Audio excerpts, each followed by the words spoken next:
Este podcast é produzido e apresentado pela Rádio Assembleia de Minas Gerais. Você ouve agora Politiza, um podcast para mostrar que tudo é política, mesmo quando parece que não é.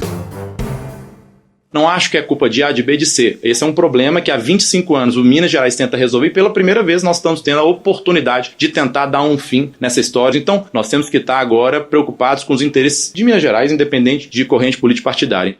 Esse que você ouviu é o presidente da Assembleia Legislativa de Minas Gerais, deputado Tadeu Leite, do MDB. E o problema a que ele se refere é a dívida bilionária do Estado. Minas é um dos estados do Brasil que devem muito dinheiro ao governo federal. Uma dívida de quase 30 anos, que aqui começou em 18 bilhões na década de 1990 e pode chegar a 10 vezes esse valor, ou seja, 180 bilhões, no fim de 2025. O Estado já fez várias tentativas para abater essa dívida, mas ela só cresce. E uma nova alternativa parece ser mais viável do que as já adotadas. É o PROPAG, Programa de Pleno Pagamento de Dívidas dos Estados. Olha, pode parecer uma coisa distante, um problema entre governos, mas a verdade é que a gente está falando de dinheiro público, né? Que sai do nosso bolso. E por isso, neste episódio do Politiza, a gente vai bater um papo para descomplicar e entender melhor o que está em jogo.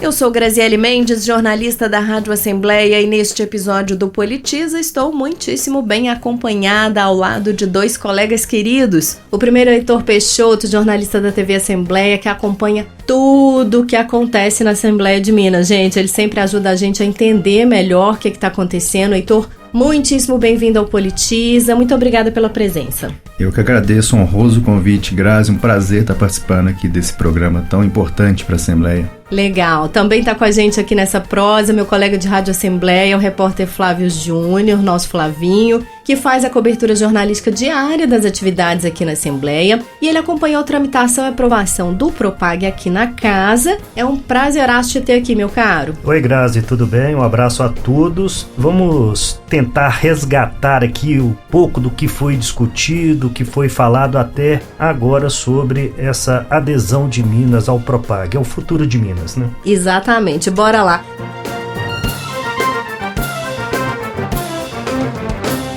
Gente, vamos começar do início. De onde é que surgiu essa dívida? Acho que é o mais importante, né? É uma história longuíssima, obviamente, mas eu confio no nosso poder de síntese. Vamos lá. Essa dívida começou lá no final dos anos de 1990, né, pessoal? 98 aproximadamente, quando o governo federal pagou as dívidas aí dos estados e refinanciou isso, né, para os estados aí da federação. Dívidas aí com bancos inclusive internacionais, e a partir disso os estados tiveram esse refinanciamento dessas dívidas centralizadas aí junto com a União. E de lá para cá o que a gente tem visto, né, Grazi, Flavinho, dívidas que estão explodindo ao longo do tempo, exatamente em função de juros sobre juros aí em cima de todo esse período. Por isso que Minas Gerais e outros estados nunca conseguiram fazer frente a esse dispêndio bilionário aí junto à União. A Assembleia fez, inclusive, em 2023, um evento muito rico, um ciclo de debate chamado Endividamento de Minas Gerais, vocês vão se lembrar, e vários gestores, especialistas vieram aqui e apresentaram números dessa dívida e falaram muito desse crescimento, né? Todos nós aqui, jornalistas da casa, cobrimos esse evento. Teve uma matéria da Fernanda Moura, repórter da TV Assembleia, e ela citou os motivos pelos quais essa dívida tem crescido nos estados de modo geral. Vamos ouvir. Segundo especialistas, entre as causas do crescimento das dívidas dos estados brasileiros estão as correções inflacionárias, juros altos, centralização dos recursos nas mãos da União, medidas econômicas adotadas pelo governo federal, entre outros. Só com a Lei Candir de 1996, que isentou do ICMS as exportações de produtos agrícolas e minério de ferro, principal fonte de arrecadação dos estados, estima-se que Minas Gerais tenha perdido mais de 135 bilhões de reais em receita. Pois é, a gente tem aí uma menção à Lei Candir, né, que é essa questão da desoneração de ICMS, especialmente de produtos primários. Aí tivemos Minas Gerais e Pará, os estados talvez mais afetados aí por essa Lei Candir. Importante dizer que ela veio lá em 1996, a Lei Candir, com a promessa de compensação aos estados, que nunca foi cumprida ao longo desse período e motivou, inclusive, batalhas judiciais para essa compensação a partir especialmente de 2013. E aí a gente viu a Fernanda dizendo que Minas deixou de arrecadar aí 135 bi entre 2006 e 2019, o que pagaria com sobra a dívida inteira com a União quando esse montante foi apurado lá em 2019. Naquele ano, olha só quanto que estava a dívida de Minas com a União: 87 bilhões, cerca de metade do que é hoje. A gente não teve esse acerto de contas entre União e Estados. Que foi uma tentativa da Assembleia também, né, gente? Assim, a Assembleia fez um grande movimento para tentar esse acerto de contas. Inclusive viajou pelo interior do estado, apontando essa pendência do governo federal com o estado de Minas Gerais, um dos mais afetados, mas com todos os estados, de compensar essas perdas da Lei Candir. Aí, em 2020, o Supremo Tribunal Federal resolveu essa compensação, só que em valores muito mais tímidos aí do que se projetava para Minas, porque nesse rateio ficou para Minas Gerais menos de 9 bilhões de reais, é menos de 7% do que se esperava, e mesmo assim parcelados aí até 2037. E o que é importante a gente dizer também, lembrar, é que durante alguns anos Minas ficou sem pagar parcelas da dívida. Sim. Por causa de liminares que foram conquistadas na justiça. Aquele pagamento mensal ia sufocando o Estado, o serviço da dívida muito caro, e esse não pagamento das parcelas fez também com que o saldo devedor aumentasse e aumentasse muito, principalmente no período pós-pandemia, né? A gente separou, inclusive, uma falinha da secretária do Tesouro Nacional, Gabriela Abreu, e ela participou desse ciclo de debates e ela falou sobre isso. Vamos ouvir. O caso do coronavírus, que veio ali a Lei Complementar 173, trazendo uma prerrogativa dos estados poderem suspender essas dívidas, quando ele volta a pagar, ele acaba acumulando um saldo devedor, e esse saldo devedor novamente é refinanciado. Nessa apresentação dela, ela disse que de 2021 a 2022 foi um aumento de 21 bilhões. Cresce rápido demais, né? Cresce muito rápido. A gente deve se lembrar que são encargos sobre dívidas que são bilionárias em si. Os valores já são bilionários. Então, qualquer juro que é cobrado em cima desses montantes também fazem essa dívida explodir. E o Flavinho falou aqui da questão de Minas ter ficado um tempo aí sem pagar a dívida, né? Que lá em 2018 conseguiu eliminar do Supremo Tribunal Federal, suspendendo exatamente o pagamento da dívida com a União. Então ficou por vários anos sem pagar, e pouco depois do Estado conseguir essa liminar, ali na pandemia, vários estados também bateram as portas do Supremo pedindo essa mesma suspensão, alegando que esse dinheiro das parcelas era necessário para combater o coronavírus. Só que suspensão de pagamento nunca foi isenção. Então o que deixou de ser pago, e a própria representante do Tesouro falou isso, resulta em encargos por atraso. Então são mais juros e mais correção em cima desses montantes. E aí, gente, o que tinha aparecido de solução antes do Propag era o RRF, né? O Regime de Recuperação Fiscal, proposto pelo governo federal numa lei de 2017, certo? Exatamente. É um programa aí que foi lançado pelo Michel Temer de auxílio aos estados em grave desequilíbrio fiscal. E a história do RRF, né, como ele ficou conhecido, ela começou para Minas Gerais lá em 2019, quando Romeu Zema, governador, mandou um pedido de autorização de adesão ao regime aqui para a Assembleia. Esse regime que oferecia ali um alívio momentâneo nas contas, os estados aí pagando parcelas reduzidas dessa dívida por até 9 anos, período no qual se esperava que os estados adotassem medidas para recuperar o equilíbrio fiscal. E que medidas que são essas? Congelamento de salários, redução de concursos, a imposição de um teto de gastos também, né, a limitação de crescimento de despesas, privatizações. Então sempre foi algo considerado oneroso demais. É uma palavra que o presidente Tadeu Leite usa muito. É um modelo oneroso demais para o Estado e nunca teve consenso aí desde quando ele chegou aqui à casa. Então, sem acordo, o projeto acabou arquivado lá em janeiro de 2023, quer dizer, passou uma legislatura inteira aí, sendo administrado aí pelos deputados, e ele acabou sendo arquivado em janeiro de 23 com o fim da legislatura passada. E naquele momento Minas estava completando o quê? 5 anos sem pagar nada da dívida. E aí, nesse momento, veio um imperativo lá de Brasília. Minas tinha que voltar a pagar essa dívida com a União. E nesse contexto, Zema pede o desarquivamento do projeto e o regime de recuperação fiscal volta para a pauta da Assembleia em outubro de 2023. E aí começa uma ferrenha obstrução ao regime, né? A maioria governista ela consegue, a muito custo, fazer o projeto passar em primeiro turno para cumprir exatamente prazos aí do Supremo de retomada de pagamentos. E aí, pessoal, teve um lance crucial ainda no primeiro turno que a gente pode dizer iniciou ali o possível sepultamento do regime de recuperação fiscal e também o imperativo de que um novo caminho precisava ser construído. Como é que foi isso? A oposição ela alertou que o governo não tinha mandado para a Assembleia até aquele momento o plano de recuperação fiscal, que é exatamente aquele conjunto de ações que o Estado adotaria para alcançar o equilíbrio fiscal. O Estado, olha só, o governo do Estado já tinha mandado esse plano para Brasília, mas mantinha o documento meio que em privado aqui para os deputados. Então a oposição conseguiu convencer o conjunto da Assembleia de que não dava para votar o regime de recuperação fiscal sem a apresentação desse plano.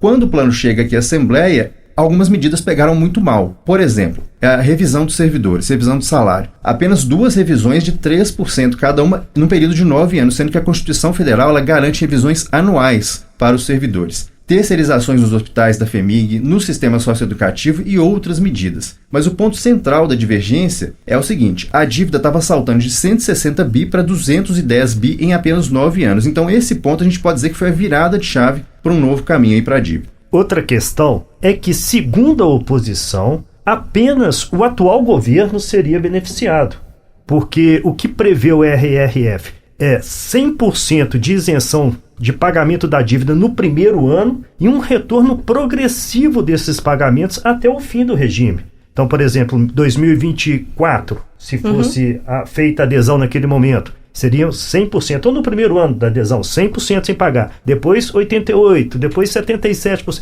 iria tendo o retorno do pagamento. Então, a previsão, pelos gráficos que eles apresentam, é que o regime de recuperação fiscal, ele seria bom a curto prazo, até 2030. Mas a partir de 2030, o que Minas teria que pagar nos anos subsequentes seria inviável. O Estado não teria condições de arcar com as despesas de pagamento dos juros da dívida por meio do RRF.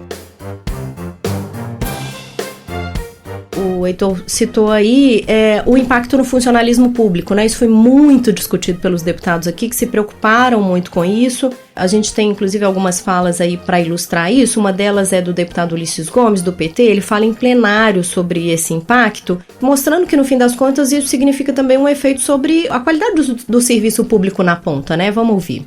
Imagina você, trabalhador, trabalhadora, ficar uma década sem recomposição inflacionária do seu salário e chegando daqui 10 anos ele valendo nessa lógica metade do que vale hoje. Imagina ir a um posto de saúde e não ter médico. É o desfacelamento das políticas públicas e do serviço público. Porque se você congela salário e não contrata servidores, você vai diminuir serviço público na ponta. O Estado ele perde bastante, dentro do regime de recuperação fiscal, ele perde bastante a capacidade de ampliar, por exemplo, na segurança pública. Uma crítica que tem sido feita ao longo dos últimos anos é uma defasagem já expressiva de pessoal, de efetivo, que é uma crítica que sempre aparece no Assembleia Fiscaliza. O deputado Sargento Rodrigues, inclusive, né, presidente da Comissão de Segurança Pública, fez essa crítica durante o Assembleia Fiscaliza de 2024. Só abrir um parênteses aqui, pessoal. A Assembleia Fiscaliza é uma estratégia que a Assembleia criou, né, para intensificar essa função constitucional mesmo que o Poder Legislativo tem de fiscalizar as contas públicas, né? Então,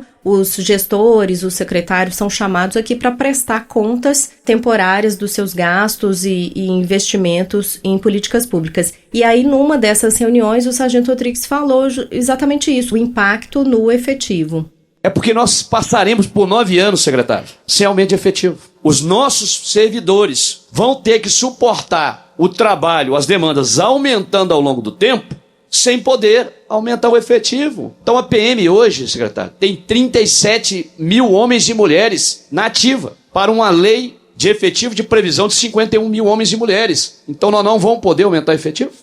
Ou seja, foi consenso que o RRF não era solução, né? E temos aí o caso do Rio de Janeiro, né? O primeiro estado a aderir ao regime de recuperação fiscal em 2017. Durante a vigência do regime, a dívida do estado por lá saltou de 132 bi para 151 bilhões, crescendo em mais de 14%. Isso aí dados do Sinfasfisco. E o Rio de Janeiro ele viveu as turras aí com o regime de recuperação fiscal. Foi, né, o primeiro estado que entrou, mas o regime não resolveu as contas do estado e vimos por diversas vezes o governador Cláudio Castro indo ao Supremo pedindo revisão das cláusulas, alegando inclusive que o Rio corria risco de insolvência. E a gente tem que lembrar, de novo, que as dívidas dos estados são passivos bilionários, que pelo regime de recuperação fiscal são corrigidas aí pela inflação oficial do país, que é o IPCA, mais 4% de juros reais por ano. No ano passado, pessoal, isso deu quase 9%. Então são 9% sobre saldos devedores já bilionários e a dívida acaba explodindo por causa disso. Bom, chegamos então à solução Propag, que hoje é uma lei federal, vale para todos os estados devedores, mas nasceu aqui na Assembleia Legislativa, não é isso, pessoal? Num amplo debate comandado pelo presidente da Casa, o Tadeu Leite, e os deputados se mobilizaram como um todo. E é interessante como a gente percebe que é uma pauta suprapartidária, né? Uhum. São os deputados de todos os partidos, de todos os blocos, se empenharam em buscar, num primeiro momento, esse trabalho até político junto ao Congresso Nacional para que essa lei do Propag fosse aprovada. Nós temos inclusive uma falinha aí do senador Rodrigo Pacheco, presidente do Congresso Nacional, na época em que ele anunciou, né, o Propag e falou um pouco dessa articulação política. Por isso, essa mobilização da Assembleia liderada pelo deputado presidente Tadeu, juntamente com o Congresso Nacional, tanto o Senado quanto a Câmara dos Deputados, é fundamental, porque nós temos hoje um ambiente propício. Nós temos um ministro de Estado de Minas Gerais que conversa diretamente com o presidente Lula, tem um mineiro na presidência do Congresso Nacional e do Senado Federal, e temos um problema para resolver em Minas Gerais com o desejo de toda a Assembleia na compreensão de que não se pode fazer qualquer coisa de imediato que não seja sustentável para resolver de fato o problema. E dentro desse ambiente aí, a gente tem visto, pessoal, o papel da oposição aqui na Assembleia. Aí a gente pensa, né? Mas a oposição são 20 deputados em 77. Que diferença que ela pode fazer? É uma diferença em cima de uma conjuntura essencial, que a oposição aqui em Minas é, entre aspas, governo lá em Brasília. Então, antes mesmo, né, das conversas com o Pacheco, a gente viu o bloco da oposição indo a Brasília, usando essa interlocução com o governo federal. Olha só, foi no segundo mês do governo Lula, fevereiro de 23, que uma comitiva de deputados da oposição foi a Brasília, e ali eles ouviram do então ministro Alexandre Padilha, que à época ele ocupava a pasta de Relações Institucionais, hoje ele está na frente da Saúde. Eles ouviram o seguinte, que o projeto do regime de recuperação fiscal de Zema não seria aceito. Então, a partir dessa devolutiva da parte credora dessa dívida, evidentemente isso criou um ânimo ainda maior dos deputados para trabalharem por outro caminho de pagamento da dívida de Minas. Bom, e é bom a gente falar do Propag, né? Sim, vamos lá. O Propag, aprovado no Congresso Nacional, ele dá o direito ao Estado endividado em refinanciar o pagamento dessa dívida em até 30 anos, com a possibilidade de reduzir os juros reais que eram de 4% no RRF para 0 a 2% e ainda a possibilidade de amortizar parte da dívida do saldo devedor com a federalização de ativos, entre eles estatais, imóveis, créditos tributários, uma série de medidas que o Estado pode tomar para bater até 20% da dívida e depois refinanciar o restante. E tem uma perspectiva de ganha-ganha aqui do Propag, que é exatamente uma perspectiva completamente nova dentro desses quase 30 anos que a gente tem visto a dívida rolando, que é chamada, inclusive, de uma modelagem para a solução estrutural e definitiva da dívida, exatamente nesse aspecto, que já ataca o saldo devedor de saída. Como o Flavinho lembrou, pode ser um pagamento inicial, uma entrada de 20% do saldo devedor. Isso, evidentemente, reduz o montante, né, o estoque da dívida e, claro, reduz também o comprometimento aí do Estado ao longo de todo esse período. E a redução de juros, dentro de mais uma perspectiva de ganho do Propag, é o seguinte, que uma das contrapartidas é exatamente investimentos obrigatórios em educação, especialmente ensino médio, técnico, profissionalizante, segurança pública, transportes, habitação, saneamento e adaptação a mudanças climáticas. São investimentos centrais em qualquer lugar que se olhe para eles. Então, o Estado ele ganha atacando o saldo devedor de saída e parte do que ele pagava de juros, que era um dinheiro para remunerar a capital, é agora aplicada em investimentos centrais aí para toda a população. O Grazi, é bom a gente falar aqui em relação ao Propag, essa possibilidade que ele dá de redução de juros. Ele prevê, assim como o RRF, os juros reais, 4%, mais o IPCA. Mas você pode reduzir até 2 pontos percentuais nesses juros reais com o abatimento da dívida. Se você abate 10%, você reduz 1 ponto percentual. Se você abate o máximo, que é 20%, você abate 2 pontos percentuais. Qual que é a diferença? Os 2 pontos percentuais que restam, os 2%, além do IPCA, esses 2% você não paga para a União. Esses 2%, eles são revertidos em investimentos no Estado, nas áreas que o Heitor já colocou, e o outro 1% que vai para o Fundo de Equalização Federativa, que é um fundo que será gerido pela União e que os recursos serão destinados aos estados que aderirem ao Propag. Então Minas vai contribuir para um fundo que no futuro ele pode ser beneficiado com os recursos desse fundo. E aí o governo, a princípio, veio aqui na Assembleia de Minas e falou que só aceitaria um abatimento de 20%, né? Foi uma fala do Matheus Simões, vice-governador de Minas, que esteve aqui na Assembleia explicando, né, a visão do governo sobre o Propag. Separei um trechinho para a gente ouvir ele falando sobre isso. Nós não assinaremos o contrato do Propag sem a amortização de 20%, porque nós não vamos assumir o pagamento de 10 bilhões a mais de parcela no ano que vem, porque nós não temos esse dinheiro e ponto. Não é uma questão de gostar, de não gostar, esse dinheiro não existe. Então, se não tiver a federalização de 20% de ativos, não haverá assinatura do Propag.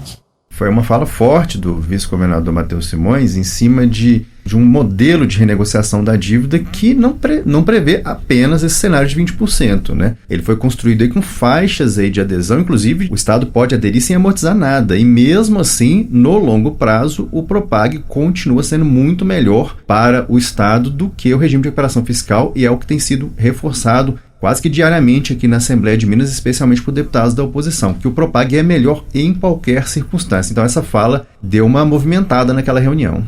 Porque é o seguinte, o Propag coloca 8 cenários para o Estado, de juros com 2%, juros 1%, juros 0%. Porque o que se tem que colocar em mente é que esses juros, eles serão retornados para o Estado. No caso, por exemplo, dos juros a 2%, Minas não faz nenhuma amortização. Ele paga 1,5% para o fundo e 0,5% de investimento no próprio Estado. É esse recurso que o Matheus Simões diz que o Estado não terá. E que é contestado pela oposição, porque existem várias formas de Minas obter esse recurso. Tem uma fala da deputada Beatriz Cerqueira numa reunião da Comissão de Administração Pública que ela contesta justamente isso. Vamos ouvir? Eu acho que é importante pontuar a amortização de 20% é a meta do governo Zema. A gente não perde se for 10 ou se for 0. Eu acho que valeria a pena que os estudos técnicos da casa sejam apresentados também, para que o público tenha acesso aos gráficos que demonstram, no pior cenário, a amortização 0, o quanto nós economizaríamos em comparação ao regime de recuperação fiscal, que nós já estamos nele. E o próprio secretário de Estado de Fazenda, ele divergiu daquela fala do vice-governador, dizendo que só vai aderir se for com amortização de 20%, confrontando aí, na verdade, quando ele foi confrontado aí por deputados da oposição, de que o Propag é mais vantajoso em qualquer cenário. Ele admitiu que não se chegando à amortização inicial de 20%, que o Estado iria para a segunda melhor opção, que é a de 10% de amortização. Nesses gráficos aos quais a Beatriz Cerqueira se referiu, até 2030, o regime de recuperação fiscal ele fica abaixo dos valores que Minas teria que desembolsar anualmente do que o Propag sem amortização. Mas aí entra essa questão em relação às propostas que estão sendo aprovadas que podem ajudar Minas a fazer esse pagamento. Mas veja bem, o RRF, a partir de 2030, ele começa a ter uma curva ascendente que ele pode chegar lá em 2048, 2050, a quase 30 bilhões de reais por ano. Ao passo que o Propag, sem nenhuma amortização, ele sobe até 2030, até os 15 bilhões, 18 bilhões, depois ele se mantém, chegando próximo ali a 19 bilhões anualmente, lá em 2054. Mas com a possibilidade desse dinheiro que Minas estaria pagando voltar ao Estado. Nós tivemos uma reunião, uma audiência pública que debateu a questão da CEMIG e da Copasa, aqui na Assembleia de Minas. O presidente do Sindagua, que é o sindicato que envolve os trabalhadores da Copasa, ele defendeu que a CEMIG e a Copasa, sendo mantidas como empresas públicas, ajudariam Minas a pagar a dívida. Seria melhor para Minas, inclusive para o pagamento da dívida. Por quê? Ele citou que a Copasa tem previstos investimentos nos próximos anos de 18 bilhões de reais. E como Minas, o governo de Minas, detém 50% da empresa, desses 18 bilhões, 9 bilhões seriam considerados investimentos públicos do governo de Minas em saneamento, que é uma das opções dadas pelo Propag para que o Estado invista e seja usado como abatimento na dívida, das parcelas da dívida. Aí eu acho importante a gente voltar a alguns passos atrás aqui agora para falar por que a gente está falando dessas empresas, né? CEMIG, Copasa e tem outras aí na mira. Porque como é que a gente abate essa dívida e chega até esses 20%? Com venda de ativos, né? Que são imóveis, a lista, se não me engano, são quase 300, né? A lista inicial. A lista inicial, né? Quase 300 imóveis e federalização de empresas, né? Transferir para o governo federal o controle de empresas. Além de o abatimento de créditos tributários, que a gente fala sobre eles daqui a pouco. E aí nós estamos falando não só de CEMIG, Copasa, mas como Codenge, Codemig. E aí eu separei uma outra falinha do Matheus Simões aqui, do vice-governador, que ele faz um resumo dessas empresas que estão no alvo, com algumas perspectivas que ele tem sobre elas. Vamos ouvir? Bloco Codenge Codemig é certamente o nosso ativo mais valioso. A avaliação da Codenge Codemig varia entre 20 e 30 bilhões de reais, dependendo de quem está avaliando. O ativo que nós estamos discutindo com mais foco é o ativo minerário da Codemig, ou seja, a mina de nióbio de Araxá. Copasa. O governo federal já nos sinalizou que não teria interesse nessa companhia. Nós teríamos então de vendê-la e entregar para o governo federal o dinheiro da venda. E a gente chega na CEMIG. Minas Gerais tem só 17,5% da CEMIG. Se nós vendermos, transferirmos, mudarmos a nossa participação para outra pessoa, todos os minoritários podem exigir o pagamento do valor das ações deles. Para federalizá-la, eu teria de deixar de ser o controlador. Tem uma esperança, especialmente na oposição, mas não só na oposição, o próprio presidente Tadeu Leite também tem essa esperança, de que a Codemig sozinha possa ser suficiente para amortização dos 20% aí do saldo devedor da dívida. E a gente tem visto avaliações as mais diversas circulando aí pela imprensa e também no dia a dia aqui da Assembleia. Segundo o governo do Estado, quem vai dar o valor final da Codemig é o governo federal, através da Secretaria do Tesouro Nacional e também do BNDES. A oposição tem criticado muito o governo também por não ter um preço de referência para a Codemig. Quer dizer, o vendedor não está sabendo apurar o valor que ele quer por aquele ativo. E o governo alega que mensurar o preço da Codemig nesse momento é complicado até pelo prazo do acordo entre o governo de Minas e a CBMM, que só tem mais 7 anos, me parece. 2032, né? Só tem mais 7 anos. A CBMM que você citou aí, que é a empresa privada exploradora do nióbio, né? Que faz a exploração do nióbio, não só a exploração, mas também o processamento do minério após. Uhum. O governo já começa até a pensar em fazer uma renovação antecipada desse contrato para que esse valor da empresa possa crescer também. E tem outras preocupações aí nessa lista de empresas, que é o destino de outras instituições, né, que não estão tão no foco, mas como, por exemplo, a UENG, que é a Universidade do Estado, o Hospital Risoleta Neves, não é isso? E tem vários outros, né, pessoal? A Empresa Mineira de Comunicação. Agora, a lista de imóveis, especificamente, aí eu peguei até o número certo aqui, Grazi, que são 343 imóveis, entre imóveis próprios do Estado, imóveis de autarquias, de fundações. Tem, por exemplo, sedes de prefeituras pelo interior, sedes de fóruns, quer dizer, está mexendo até em outro poder aí, no poder judiciário. Tem uma aldeia indígena que motivou também um estranhamento aqui pelos deputados. Tem uma área rural nessa lista de imóveis, está escrito lá assim, área rural com presença de invasores. Então, quer dizer, é um ativo que dificilmente ele vai ser aceito pelo lado credor, que é a União. Aí o governo se justificou, né? Por que ele apresentou essa lista preliminar, essa lista inicial? Ele elaborou essa lista em cima de imóveis que têm um valor estimado ou registrado superior a 5 milhões de reais ou área igual ou superior a 10 hectares, e imóveis esses preferencialmente sem uso finalístico, ou seja, que não estejam sendo usados, que sejam desocupados ou subutilizados. Mas é claro que ter a presença de imóveis como esses que eu mencionei e vários outros cria um ruído gigantesco entre os deputados e um estranhamento em cima do que o governo está oferecendo aí para ser negociado com a União. Até o deputado Cássio Soares, do PSD, fez uma ponderação sobre a UENG, né, e apresentou uma proposta dele, né? Vamos ouvir. A narrativa que está sendo construída de que a UENG pode ser vendida, e recebemos aqui manifestantes, representantes dos alunos com essa narrativa, ela é completamente deturpada. A proposta que o governo trouxe naquele momento de uma possível federalização é muito diferente de uma venda, o que eu particularmente acredito que jamais acontecerá.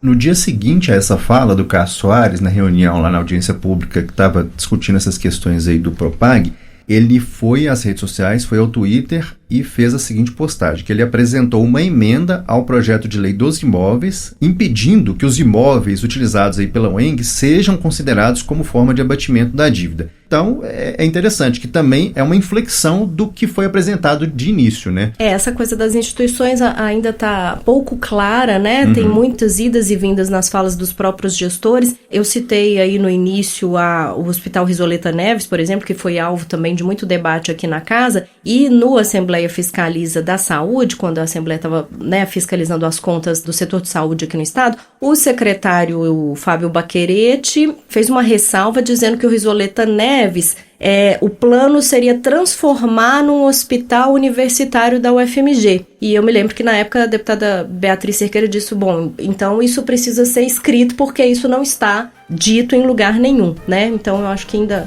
tem muito o que esclarecer sobre isso.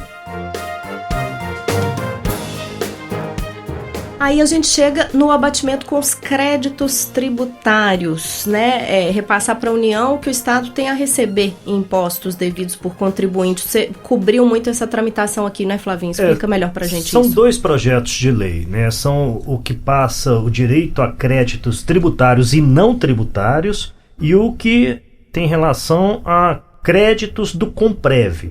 O primeiro projeto, créditos tributários e não tributários, são recursos provenientes de dívidas que já estão inscritas na dívida ativa. Ou seja, o contribuinte não pagou imposto, não pagou taxas, deve ao governo de Minas valores. Esses valores já estão inscritos em dívida ativa, é importante dizer isso, não são valores que ainda estão sendo discutidos judicialmente, não, são valores que já estão na dívida ativa, já são líquidos e certos para o Estado. E o governo federal tem interesse nesses recursos porque isso é dinheiro que vai cair na conta. São dívidas que já estão parceladas, o contribuinte está pagando ali mensalmente esse recurso, então esse dinheiro o governo federal tem interesse. E o Comprev é uma Câmara de Compensação Previdenciária. Minas tem o regime próprio dela, um funcionário público contribui para esse regime próprio do governo de Minas, e o governo federal tem o INSS, que é o regime geral. Então, supondo uma pessoa trabalhou a vida inteira contribuindo para o regime geral da Previdência, passa no concurso público, começa a contribuir no concurso público estadual, passa a contribuir para o regime próprio de Minas, e quando ele vai se aposentar lá na frente, o governo federal tem que pegar esse recurso que era do INSS, passar para o caixa previdenciário do Estado para que o Estado possa pagar a aposentadoria desse servidor. Esse recurso, ele não tem como mensurar isso, porque ele é esporádico, acontece aqui, às vezes um funcionário público deixa de ser funcionário público, pede exoneração, começa a contribuir para o regime geral, o sentido é inverso, então é uma conta de chegada que o Estado vai fazendo com a União, caso a caso, e esse recurso, o Estado, ele não consegue ter uma noção de quanto ele vai receber, até porque nessa Câmara Previdenciária não é só Minas que faz isso, né? Os outros 25 estados, o Distrito Federal também participam dessa Câmara, e o governo federal, que normalmente ele fica devendo para os estados, na média, ele estabelece um valor a pagar mensalmente. Então quem envia os valores primeiro acaba recebendo. E quem não envia, sobra, passa para o mês seguinte. Enfim, essa é uma forma, inclusive, do Estado antecipar esses recursos que ele tem direito. Então isso também é um projeto de lei que interessa ao governo de Minas e à União, para que haja essa conta de chegada. Esses 2 são os projetos que a gente se referia anteriormente, em que Minas pode não vender apenas agora para a amortização da dívida, mas também nos anos seguintes, nos próximos anos, para que possa pagar parte desses investimentos que o Estado vai ter que fazer em áreas específicas. É um aprimoramento significativo também nesse projeto de lei, uma alteração, a gente tem visto isso, né, pessoal, os projetos normalmente ganham aprimoramentos em cima dos debates que acontecem nas comissões e também no próprio plenário da Assembleia. E entre essas alterações importantes aí feitas pela Assembleia Legislativa durante a tramitação foi a criação, inclusive, do Comitê de Acompanhamento, né? Que é um instrumento de transparência importante, né? O que é esse comitê? É um comitê interinstitucional de acompanhamento. Ele vai ter a presença de representantes de todos os poderes do Estado. Já que o ajuste se dá por todos os poderes, por exemplo, a gente vai ter um teto de gastos aí que todos os poderes vão ter que obedecer, então nada mais natural que tenha todos os representantes de todos os poderes do Estado estejam ali representados também nesse comitê que vai acompanhar o desdobramento aí do Propag. E esse comitê de acompanhamento, então, é uma emenda do deputado Lucas Lasmar da Rede, que falou sobre ele em plenário. Vamos ouvir. Onde nós vamos poder ter 5 membros fazendo parte desse comitê, sendo membros efetivos do governo estadual, Tribunal de Contas do Estado de Minas Gerais, do Tribunal de Justiça, da Assembleia Legislativa de Minas Gerais e Ministério Público. Eles terão 3 anos de mandato e não podendo ser reconduzidos ao cargo e não poderão receber também remuneração. É para que a gente possa criar um mecanismo de transparência no caminhar desse projeto tão importante que é a solução da dívida do Estado de Minas Gerais. Bom, gente, no final das contas, tudo isso que a gente falou aqui, explicou, significa que o Estado pode ter mais dinheiro para investir no que precisa, certo? Na verdade, assim, a gente tem que lembrar, como a gente falou antes, que o Estado vinha num período longo aí sem pagar nada da dívida. Mas isso não era perdão, era uma autorização judicial e em cima disso que não foi pago, juros foram acrescidos aí, por isso que a dívida deu essa explodida aí ao longo dos últimos anos. Aí o Estado volta a pagar, mas ele voltando a pagar em patamares, né, mais factíveis ali dentro do orçamento do Estado, evidentemente que há a perspectiva de que haja recurso para o investimento nas políticas públicas que interessam aí ao cidadão. Colocando isso em números, Grazi, só para você ter uma ideia, Minas voltou a pagar a dívida com a União, as parcelas da dívida, né? As liminares caíram, Minas aderiu ao regime de recuperação fiscal num acordo com o STF e retomou o pagamento. Só em 2025, até junho, o Estado pagou 2.380 bilhões de reais para a União. Então, quer dizer, é muito dinheiro, é muito dinheiro. É muito dinheiro se você pensar que, se a gente faz uma comparação, eu busquei aqui dados, por exemplo, da CEDES, que é a Secretaria de Desenvolvimento Social, no Fiscaliza desse ano. A CEDES diz que o orçamento da pasta, que praticamente dobrou em 2025, é de cerca de 600 milhões de reais. Então, olha a diferença, né, entre o que a gente investe e o que a gente paga de dívida, né? E a CEDES, que é uma das pastas que envolve o maior número de políticas públicas. Isso, para a população vulnerável, inclusive, né, que mais precisa, né, de políticas e serviços voltados para a população mais pobre e vulnerável do Estado, né? Bom, pessoal, vamos terminar ouvindo o presidente da Assembleia Legislativa de Minas de novo, o deputado Tadeu Leite, porque o que ele disse em plenário durante a votação do projeto de lei de adesão ao Propag resume bem essa história que a gente resgatou aqui e também a perspectiva do Legislativo sobre ela. Vamos ouvir. Se hoje o Brasil tem a oportunidade de discutir esse projeto, que é o Propag, o Programa de Pleno Pagamento, de uma certa forma é graças à Assembleia Legislativa de Minas Gerais, que se debruçou à época da discussão do regime de recuperação fiscal, construindo essa alternativa, entendendo que nós temos uma oportunidade nesse momento de sanar ou de amenizar um problema que se arrastou e que se arrasta nos últimos 20, 25 anos para o Estado de Minas Gerais. Se não resolvermos isso, daqui a 10 anos nós vamos ter uma dívida de 210 bilhões de reais, então acho que é a oportunidade que nós temos de fazer essa discussão com maturidade, com transparência, com agilidade que o tempo nos impõe, mas sempre, especialmente, lembrando dos interesses dos 21 milhões de mineiros do nosso estado de Minas Gerais. Caríssimos, conseguimos sintetizar o máximo possível essa história. Muitíssimo obrigada pela participação aqui no Politiza, meu caro Heitor Peixoto, jornalista da TV Assembleia. Obrigado a vocês pela parceria de sempre. Obrigada, Flávio Júnior, Flavinho, repórter da Rádio Assembleia, meu colega. Tamo aí, Grazi. Eu que agradeço a participação e ficaremos na torcida para que Minas realmente consiga resolver esse grande problema do Estado. Eu, Graziele Mendes, fiz a produção, edição e apresentação deste episódio. Os trabalhos técnicos são de Clifford Dutra, sonorização de Luciano Moraes, revisão geral de Rosângela Rabelo, identidade visual de Clarice Maia.